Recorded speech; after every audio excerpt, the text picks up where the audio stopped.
ki, təqdim olunan 26 layihədən yalnız 7-si qranta layiq görülüb. Bunlar alternativ müstəqil teleşirkəti, Bilik Cəmiyyəti, Mərkəzləşdirilmiş Kitabxana, Tomris Analar Cəmiyyəti, Uşaq Hüquqlarının Müdafiəsi Təşkilatı, Kəpəz Bələdiyyəsi və Anakür təşkilatlarıdır.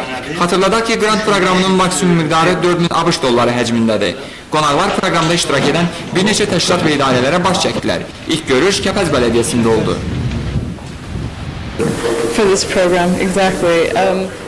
Bu bizim ilk proqramımızdır.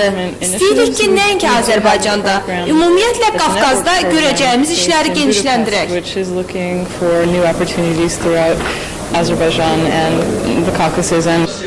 Kəpəz Bələdiyyəsinin işçiləri hüquqi cəmiyyət quruculuğu sahəsində təqdim etdikləri layihə barədə qonaqlara açıqlama verdilər. Belə qeyd olundu ki, artıq 11 region bələdiyyələrində, o cümlədən kənd bələdiyyələrində müəyyən treninqlər təşkil olunub. Burada əsas məqsəd layihənin dolğun həyata keçməsi üçün maarifləndirmə işinin təşkilidir. Həmçinin kurslarda fərqlənənlərə sertifikatlar təqdim olundu. Növbəti görüş alternativ teleşirkətində oldu. Şirkətin direktoru Elnur Abbasov fonda təqdim etdikləri ictimai səhiyyə ilə bağlı layihələrinin bəzi məqamlarından danışdı. Görəcəkləri işlər barədə məlumat verdi.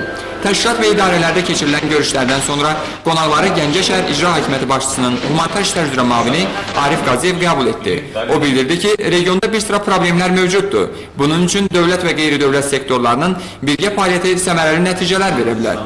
Bu baxımdan göstərilən layihələri dəstəklədiyini qeyd etdi. Sonda isə qonaqlar Gəncə Müstəqil Jurnalistika Mərkəzində oldular. Əsas məqsəd bu gəlişdə fondun Azərbaycandakı regional siyasətini müəyyənləşdirmək, yeni 2003-cü il üçün və 2005-ci illər üçün olan strateji planlarını təsdiq eləmək üçün